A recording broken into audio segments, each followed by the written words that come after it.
Il existe d'autres mondes, parallèles, inventés par le cinéma. Des mondes virtuels désormais bien réels. C'est pas un effet de mode. De plus en plus d'adeptes qui investissent. Plusieurs dizaines de millions d'euros, je pense, aujourd'hui.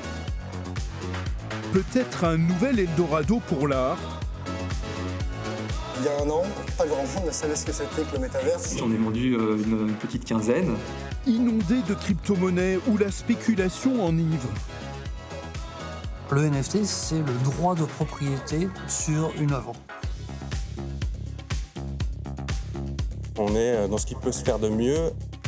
Le métavers fait tourner les têtes.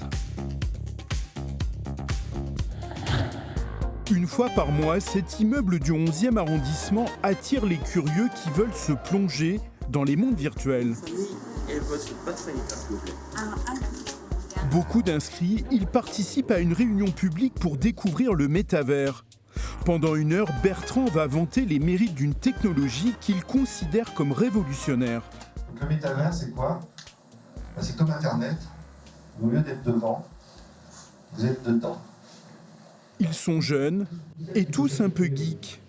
Certains sont salariés de grandes entreprises à l'affût de nouvelles tendances. Je suis directeur innovation dans un groupe de construction et je reviens de Las Vegas au CES où j'ai vu que le métaverse c'était vraiment quelque chose qui était une grande tendance aujourd'hui avec beaucoup d'acteurs. Je travaille à la direction numérique du groupe SNCF et on regarde en fait les nouvelles technologies, les nouveaux cas d'usage, les nouvelles expériences. Et dans ce cadre du travail de veille qu'on peut faire, bien sûr, le métaverse nous intéresse. En octobre dernier, Facebook annonce changer de nom et s'appelle désormais Meta en référence au métavers. I am proud to announce that starting today, our company is now Meta. Difficile alors de différencier le vrai Zuckerberg de son avatar. Il va pouvoir choisir sa tenue, et plutôt que de prendre un truc rigolo.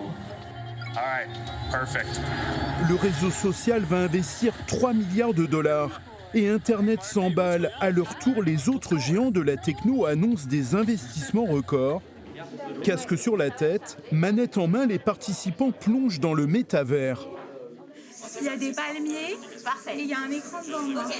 À chaque fois qu'on fait ce type de conférence, ce que je vois dans le regard des gens, c'est la prise de conscience de l'inéluctabilité de l'arrivée du métavers. Et on voit de plus en plus de demandes entrantes de grands groupes qui viennent chercher pour comprendre des sujets et des nouvelles modes de travail, de sujets business aussi autour de la métaverse. Alors le métavers, c'est quoi exactement ? Première étape, créer son avatar en se prenant en photo. Et là, Donc voilà, on peut reconnaître la personne. ouais. C'est bien parce que j'ai maigri au passage. On a les yeux qui vont bouger, on a la bouche qui va bouger quand on va parler aussi. Ça va être ton casque, Denis, du coup. D'accord. Donc je te laisse attraper les manettes. Donc ça va être pour nous déplacer. Parce que là, on est dans un espace confiné. Bertrand, où est-ce qu'on est là? Eh ben, écoute, Denis, ici, on est dans notre salle de réunion, la salle de réunion d'antilogie. C'est là où on se réunit régulièrement, plusieurs fois par semaine, pour travailler. On peut y aussi accueillir des visiteurs comme toi. Donc voilà, je vais te faire un petit post-it. Toc. Donc je dessine un petit bonhomme pour dire que je suis en pleine forme et très heureux d'être avec toi dans cet espace. Quand j'ai terminé, voilà, je te le montre. Tu peux l'attraper si tu veux. Évidemment, en fonction de l'entreprise, on peut imaginer un environnement complètement différent, un dessin, les murs, tout l'environnement différent. En fait, la seule limite, c'est l'imagination. Tu peux imaginer un espace qui réplique exactement ton lieu de travail. Tu peux aussi imaginer des lieux complètement fous, complètement oniriques. Antilogie a été lancée en 2017. La start-up prévoit de tripler son chiffre d'affaires cette année. Elle compte déjà une centaine de clients, des entreprises qui lui achètent des environnements virtuels comme celui-ci pour organiser des sessions de travail à distance. On peut se serrer la main. Quand je t'écoute, voilà, on se regarde sur un Zoom où on fait souvent autre chose, on attend de faire autre chose, sur de la visio. Et ici, on retrouve la présence. Basiquement, avec mon casque chez moi, en télétravail, eh bien, je peux interagir exactement comme si j'étais au bureau en réunion. Donc ça m'économise mon temps de trajet et mon coût de transport. Donc moins cher pour les entreprises. Donc moins cher pour les entreprises et plus de confort et plus d'interaction pour les collaborateurs. Le métavers est donc un monde virtuel où les humains se rencontrent, travaillent, mais aussi achètent par exemple des œuvres d'art. Près de Beaubourg, cette galerie d'art est la première à avoir basculé dans le virtuel. Ces œuvres accrochées au mur ont été conçues sur ordinateur par l'artiste numérique Doris Tricher. Pour les exposer, la galerie en a fait des tirages. Là, nous sommes à Paris, dans la galerie physique de la rue Quincampoix, Paris 4e. Mais nous avons acquis et construit une galerie virtuelle qui se trouve à Miami, dans le métaverse, sur la plateforme CryptoVoxel. Alors, on a cherché une parcelle, c'est un peu comme la recherche d'un appartement. Donc, on a souhaité privilégier l'emplacement, et donc on a acheté cette parcelle à un Coréen. Achetée en août dernier, la transaction s'est bien sûr effectuée en crypto-monnaie, en Ethereum. C'était 1,7 Ether, ce qui correspondait à l'époque à peu près à 6 000 €. Et on s'est rendu compte qu'il y a une vraie spéculation immobilière dans CryptoVoxel, dans le métaverse, puisqu'on reçoit régulièrement des offres de rachat.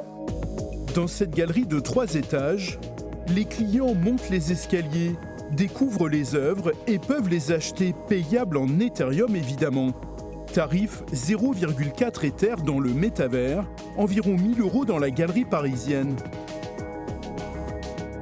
Au début, on a été un peu inquiets parce qu'il n'y avait quasiment pas ou peu de voisinage et donc très peu de passages. En quelques mois, on a vu des bâtiments assez incroyables se construire à côté de nous, des installations étranges. Là, par exemple, je vois, c'est une association chinoise d'un comité d'art digital dans le métaverse. J'en saurais pas plus. Peu de visiteurs, mais ça marche. La galerie a déjà vendu 7 œuvres, ou plutôt 7 NFT, en anglais des non-fungible tokens, des titres qui certifient que c'est bien vous le propriétaire. Ces fameux NFT sont inscrits dans la blockchain, une sorte de base de données cryptée et inviolable. La grande révolution, ça a été tout d'un coup les NFT qui sont apparus, comme tout le monde le sait, avec la vente extraordinaire de Beeple chez Christie's, là, pour 70 millions de $. Donc tout le monde a commencé à regarder ce que c'était que ce truc. Et donc ça nous a donné l'idée que c'était une bonne chose, qu'on avait une chance de réussir en allant vers l'art numérique et les NFT. Pour l'instant, on n'a pas encore décidé qui est-ce qui sera à quel endroit. Auparavant, la galerie vendait de la peinture figurative très classique sur toile. Désormais, place aux crypto-artistes comme Alex et ses compositions 3D. Moi, je travaille principalement avec des voxels qui sont comme des pixels mais en volume. Donc c'est la base avec laquelle j'ai décidé de travailler mes premières œuvres. On peut vendre des animations, en tout cas montrer des animations et apporter cette quatrième dimension qui est le temps à des œuvres numériques.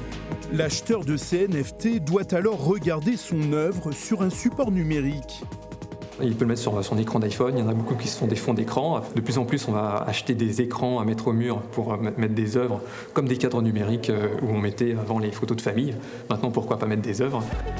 Des créations numériques qui affolent le web, source de spéculation, parfois délirante. Là, vous avez un magnifique sac pour la modique somme de 3 600 $. Ces petites images, les CryptoPunks, de gros pixels dont la qualité artistique peut prêter à sourire, se vendent à des prix astronomiques. Vous avez 3400 propriétaires de ces images et ça représente une valeur d'échange qui correspond à 2 milliards de $ environ. Des métavers, comme Decentraland et Sandbox déchaînent les passions. Le visiteur découvre un monde imaginaire dans lequel il peut acheter, grâce à des jetons, c'est-à-dire une crypto-monnaie dédiée qui elle aussi flambe. La valeur du jeton de Decentraland qui a augmenté de 1300% en un an et la valeur du jeton de Sandbox, elle a augmenté de plus de 3000% en un an. Cette entreprise, CoinHouse, première plateforme d'échange de crypto-monnaies en France, est à l'avant-garde de l'énorme marché des métavers qui s'annonce. 80 salariés aujourd'hui, et l'entreprise prévoit de tripler ses effectifs dès cette année. Aujourd'hui, le marché de la crypto, c'est un peu plus de 2000 milliards de $. Et vous avez surtout, depuis l'année 2021, les institutionnels du monde de la bourse qui commencent à rentrer de plus en plus fortement sur ce marché et à y prendre des positions. Adidas, Balenciaga, Carrefour, beaucoup investissent dans le métavers. Le business entre entreprises, le B2B et son corollaire, le B2C, vente aux particuliers, ouvre la voie à un nouveau commerce. Le B2A, Business to Avatar, ou comment habiller son autre moi dans le virtuel. L'objectif, c'est de créer un mouvement plus réaliste, plus souple pour humaniser le métaverse. En fait, c'est notre objectif, que le métaverse devienne un endroit où il y a de la vie et de la vie qui paraît réaliste pour que ce soit plus agréable d'y passer du temps. À la station F, le temple des startups françaises, la jeune pousse Kinetics crée des avatars à partir d'une simple vidéo. Donc là, on a envoyé la vidéo sur l'application et on attend que les serveurs traitent la vidéo et créent la 3D. Ça prend 1 ou 2 minutes en général pour la traiter. Une intelligence artificielle analyse les mouvements en faisant abstraction de l'environnement, une prouesse technique. Ensuite, il est possible de changer de vêtements et même de genre en un clin d'œil. On a une librairie d'avatars dans la plateforme et on peut choisir l'avatar qu'on désire. Donc là, j'avais mis une fille, mais on peut très bien changer et mettre un autre avatar. Casque sur la tête, le métavers immerge dans une autre réalité, des lieux ou des époques inaccessibles autrement. Imaginez, côtoyer les bâtisseurs de Notre-Dame, participer à l'édification de la Grande Rosace, ou encore marcher sur les poutres de la charpente, aujourd'hui détruite. N'hésitez pas à avancer sur les échafaudages pour mieux observer l'ensemble. Voici le métavers le plus abouti actuellement. Une salle au dessin étrange et des visiteurs qui tentent de toucher une réalité qui n'existe pas, sans tomber. Là, il y a moins de vertige que tout à l'heure. Ils marchent vraiment à l'intérieur de la cathédrale, dans des zones inaccessibles au public en temps normal ou qui n'existent plus même. Et ils font ça en groupe, en collaboration. Et donc ils peuvent interagir ensemble. C'est exactement comme si on visitait la cathédrale dans la réalité.